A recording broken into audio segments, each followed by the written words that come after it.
Hi everyone, welcome and welcome back to my channel. This is Shubhodip Mondal, third prop part 1 MBBS student of Medinipur medical college and hospital. তো দেখো, আজকে আমি যে জিনিস নিয়ে আলোচনা করব সেটা হলো তোমাদের নিট ইউজি রেজাল্ট তো বেরিয়ে গেছে, তোমাদের কাউন্সেলিং কবে থেকে স্টার্ট হতে পারে। তো তোমাদের স্ক্রিনে যেটা দেখতে পাচ্ছ সেটা হচ্ছে নিট ইউজি শিডিউল 2024।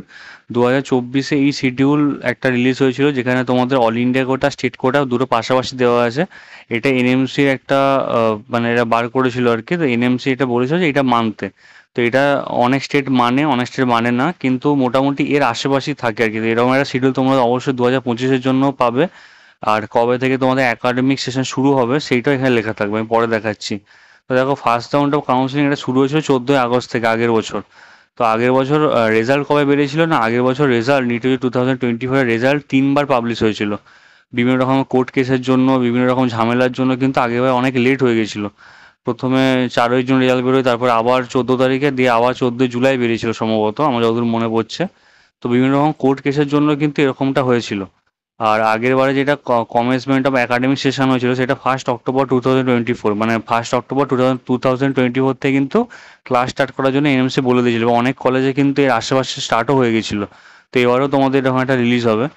তো তাহলে নিট ইউজি 2025-এর কবে তোমাদের রেজাল্ট রিলিজ হতে পারে, মানে কাউন্সেলিং এর শিডিউল রিলিজ হতে পারে, সেটা আমি বলছি তোমাদের। তো এরপর আমি ওয়েস্ট বেঙ্গল শিডিউলটা দেখাই। দেখো, ওয়েস্ট বেঙ্গলে কিন্তু ওই নিয়ম মেনেই তোমার 20 তারিখ থেকে তোমার মানে সমস্ত কিছু চালু করেছিল। 21 তারিখ থেকে রেজিস্ট্রেশন এবং ভেরিফিকেশন চালু করে দিয়েছিল আর কি, আগস্টে। তো দেখো, তাহলে তোমাদের অল ইন্ডিয়া কোটা কাউন্সিলিং কবে হতে পারে না, অল ইন্ডিয়া কোটা কাউন্সিলিং পরের মাসের, যেহেতু কোনো কোর্ট কেস নেই, পরের মাসে মানে জুলাইতে সেকেন্ড উইকের মধ্যেই তোমরা শিডিউল পেয়ে যাবে। এবার স্টেটেরটা ওবিসি কেসের জন্য একটুখানি ঝুলে আছে, কারণ ওবিসি কেসটা তোমাদের জুলাই মাসে লিস্টেড আছে। তো ওইটা অল ইন্ডিয়া কোটা যখন চলবে তখন আশা করি ওই কেসটার নিষ্পত্তি হয়ে যাওয়ার পরে আমাদের কিন্তু স্টেট কোটার শিডিউল রিলিজ হয়ে যাবে। তাহলে অল ইন্ডিয়া কোটা কবে হতে পারে কাউন্সিলিং স্টার্ট, না জুলাই মাসের সেকেন্ড উইক থেকে।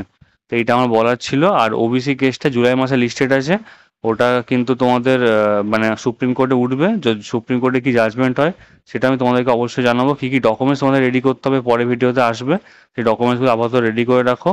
আমি সমস্ত রকম ইনফরমেশন তোমাকে আমি দিয়ে দেবো এই চ্যানেলে। তো অবশ্যই চ্যানেলটাকে সাবস্ক্রাইব করে রেখো। আর ডেসক্রিপশন বক্সে লিঙ্ক দেওয়া রয়েছে, আমার টেলিগ্রাম গ্রুপে জয়েন হয়ে যাও। ওখানে আমি যাবতীয় সমস্ত রকম ইনফরমেশন দিয়ে দিই। আর একটি কথা, যেহেতু অল ইন্ডিয়া কোটা কাউন্সিলিং অনেক আগে স্টার্ট হচ্ছে, তো যারা যারা ভালো রেজাল্ট করেছো 580, 570+, তাদেরকে আমি রিকোয়েস্ট করবো তোমরা অল ইন্ডিয়া কোটা দিয়ে সিট নাও। তাহলে তোমাদের স্টেটে ছেড়ে দেবে একটুখানি উপকার হয়। ঠিক আছে, দেখা হচ্ছে